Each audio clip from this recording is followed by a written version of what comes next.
Welcome to more NASCAR Heat 3 Special Heat. Today we're featuring Charlotte Motor Speedway Roval. That's a road course. But a road course I've quite literally never played in my entire life. As much as I bragged in previous videos about being decent at road courses,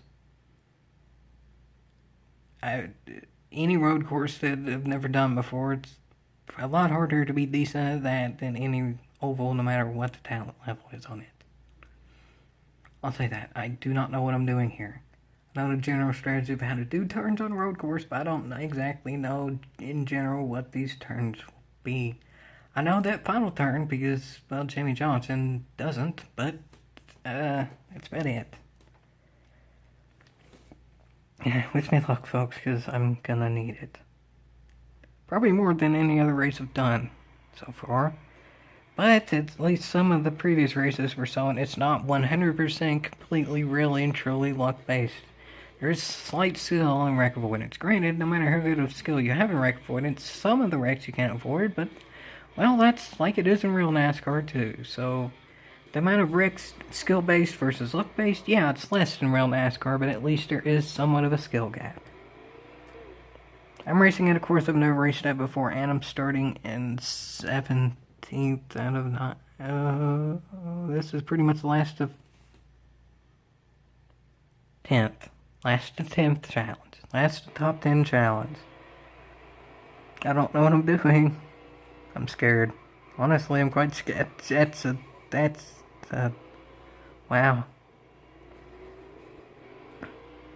That might have been the biggest dive bomb I've seen in 2019. I'll be honest, there was like 6 cars there that got dive bombed. Chip and Cricket. There's still dive bombs. That was an accidental dive bomb by me, but again, I don't really know what I'm doing yet.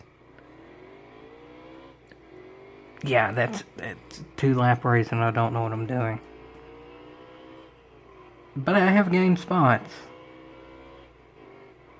Not gonna question that one, folks, because y'all can question my driving for me. Yeah. There's still one more lap to go, so I can learn from my mistakes, but I can only learn once. And there's a lot of mistakes to learn from. Lot of mistakes to learn from. I'll be honest, I'm slightly embarrassed now. I mean, in the old days, like back when I played NASCAR games a whole heck of a heap, this was about my average on a road course. So it couldn't exactly be too mad, given my previous experience in NASCAR games. But recent experience in things that ain't NASCAR, I should maybe be doing better.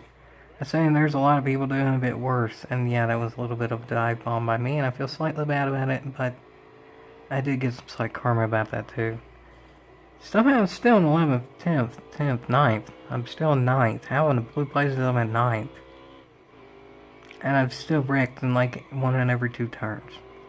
And that's the second lap, so at least I have a general idea of at least where the turns are. It's looking like that I actually need skill to do something, because there's no one even all that remotely except for that car. And now, that car is a lap down. Probably should be.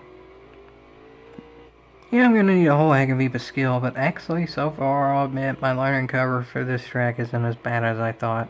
But my initial running of this track was worse than I thought. But can I pass someone on speed? At a track that this is literally the second lap ever I've taken on?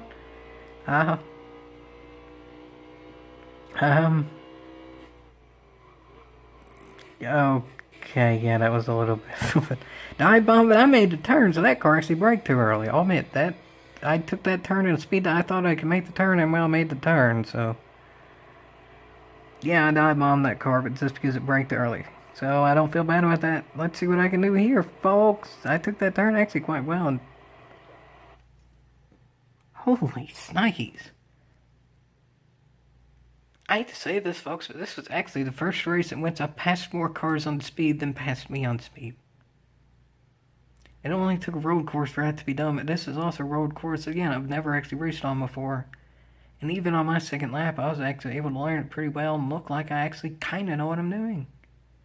I'm impressed for that with only 2 laps of experience, especially knowing how bad that first lap was for me and my own mistakes too. That wasn't luck that caused those mistakes, other than the first turn dive bomb that actually gained me 3 spots, even though I was involved with it. That showed that there's actually a bit of a skill gap in this game, and I'm happy about that. Despite just not having the best physics, I'd much rather a game actually have a skill gap and actually reason to continue race than, well, a different game out there that, again, I ain't gonna mention. But holy, that's a 7-second gap. Yeah, granted, that race for first was literally nothing, and it's a blowout, and in general, that doesn't look like a good thing. But that means there's even more of a skill gap, too. That means there's actually a point to get good at this game. If there is a legitimate skill gap that can be used, granted, you see it a lot more on a road course, obviously, than an oval, but that's a really good sign. I don't understand these physics completely yet, but at least it does look like the physics are good enough then where there's a point in trying to understand it. So, this is the best NASCAR E3's looked so far, and this was an entertaining race with wrecks and passes with actual skill involved and stuff like that, and some quite big fails as well. This race had a bit of everything, not a lot of everything, but well, there's a little bit of races to go that could have a chance maybe having a lot of everything. And that's more than I could have asked to begin with, and everything considered, that's definitely worth a gee haul.